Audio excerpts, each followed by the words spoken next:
ನಿನ್ನೆ night ಅರ್ಧನೇ video edit ಮಾಡಿ ಮಲ್ಕೊಂಡ, ಇನ್ನ ಅರ್ಧ ಬಾಕಿ ಇತ್ತು. ಮುಂಜಾನೆ ಇಷ್ಟಕ್ಕೆ ಕಂಪ್ಲೀಟ್ ಮಾಡ್ದ. ಬ್ಯಾಕ್ ಗ್ರೌಂಡ್ ವಾಯ್ಸ್ ಕೊಡೋದಿತ್ತಂದ್ರೆ ನಮ್ ದೋಸ್ತನ ಕಾರಣ ಕುಂತ ಮಾಡ್ತೀನಿ, ಯಾಕಂದ್ರೆ ಹೊರಗಿನ ಸೌಂಡ್ಸ್ ಏನು ಡಿಸ್ಟರ್ಬ್ ಆಗಲ್ಲ, ನನ್ನ ವಾಯ್ಸ್ ಕ್ಲಿಯರ್ ಆಗಿ ಬರ್ತದ. ಹೂವ ತಂದ್ ಇಟ್ಟಿದ್ ನೋಡು, ನಾ ಹೋಗ್ ಬರ್ತಾವ. ಫೋನ್ ಹೋಲ್ಡರ್ ಬೈಕ್ ತಕೊಂಡು ನಾನು ರೆಗ್ಯುಲರ್ ಪ್ಲೇಸಿಗೆ ಬಂದ. ಡೈಲಿ ಫಸ್ಟ್ ಯೋಗ ಮಾಡಿ ಆಮೇಲೆ ಎಕ್ಸರ್ಸೈಸ್ ಮೂವ್ ಆಗ್ತೀನಿ. ಟೋಟಲ್ 1 hour ಟೈಮ್ ಕೊಡ್ತೀನಿ. ಹೆಲೋ ಎವ್ರಿವನ್, ಹಳ್ಳಿ ಲೈಫ್ ಮಸ್ತ್ ಲೈಫ್ ಮಿನಿ ಬ್ಲಾಗ್ ಗೆ ಎಲ್ಲರಿಗೂ ಸ್ವಾಗತ. ಎಲ್ಲಿ ನಡೆದ್ರಿ? ಎಷ್ಟು ಜಲ್ದಿನೇ ನಡೆದ್ರಿ? Good morning sir.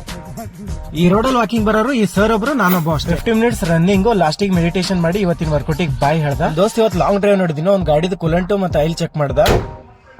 ಬಟ ಸಾವ್ಕಾಸ್ ಹೋಗ್ಬಾ, ಹೋಗ್ ಮುಟ್ಟಣ, ಫೋನ್ ಹಚ್ಚು. ಆಗೋಗೋ ಮಾಡ್ಬೇಡ ನೋಡು. ಮೈ ತೊಳ್ಕೊಂಡ್ ರೆಡಿಯಾಗಿ ನಾವು ಊಟ ಮಾಡ್ಲಕ್ ಕುಂತ. ರೊಟ್ಟಿ, ಸಬ್ಸಿ ಪಲ್ಯ, ಕೋಸಂಬರಿ, ಮೂಲಂಗಿ ತಪ್ಪಲ್ ಪಲ್ಯ, ಕೊಬ್ಬರಿ chutney. First I will go through kosambari. ಮೂಲಂಗಿ ತಪ್ಪಲ್ ಪಲ್ಯ ಎಷ್ಟು ಮಸ್ತ್ ಆಗಿತ್ತು, ಪ್ಲೇಟ್ ಖಾಲಿ ಆಗಿಂತ ಗೊತ್ತಾಗಿಲ್ಲ. ಮನೆ ಕೆಲಸ ಸಲುವಾಗಿ ಸ್ವಲ್ಪ ಅಮೌಂಟ್ ಬೇಕಾಗಿಯೋ. ನಮ್ಮ ಊರಾಗಿನ ಕರ್ನಾಟಕ ಬ್ಯಾಂಕಿಗೆ ಹೋದ. ಇಲ್ಲಿ ವಿಡ್ರಾಲ್ ಅಂದ್ರೆ ಬರೀ 25,000 ಅಷ್ಟೇ ಕೊಡ್ತೀನಿ ಅಂದ್ರು. ಸರಿ ಅಷ್ಟರ ಕೊಡ್ರಿ ಅಂತ ಹೇಳಿ ತಗೊಂಬಂದ. ಮನೆಗ್ ಬಂದು ಗೋಡೆಗೆಲ್ಲ ನೀರ್ ಹೊಡೆದು ವಾಪಸ್ ಶಾಪ್ ಕಡೆ ಹೋದ. ಅಷ್ಟರದಾಗೆ ದೂದ್ ವಾಲ ಭೈ ಬಂದು ದೂದ್ ಕೊಟ್ಟು ಹೋದನು. ಈವ್ನಿಂಗ್ ಟೈಮ್ ಆದ್ರೆ ಸಾಕು, ದುಕಾನ್ದಾಗ ಗಿರಾಕಿಗಳು ಫುಲ್ ಆಗಿಬಿಡ್ತಾವ. ಹಂಗೆ ಅವ್ರಿಗೆ ಪೂಜಾ ಸಾಮಾನುಗಳು ಕಟ್ಕೊಟ್ಟು ನಾ ರೇಷನ್ ತರ್ಲಕ್ ಹೋದ. ನಮಸ್ತೆ. ರೇಷನ್ ತಂದ್ಕೊಟ್ಟು ನಮ್ ಭೌಜಿ ಹೊಸ ಆಟೋದಾಗ ರೈಡ್ ಕರ್ಕೊಂಡು ಹೋದ. Day 51 ಗೆ ಹೇಳ್ತೀನಿ ಬಾಯ್, ಮತ್ತೆ ಸಿಗ್ತೀನಿ ಮುಂದಿನ ವಿಡಿಯೋದಲ್ಲಿ.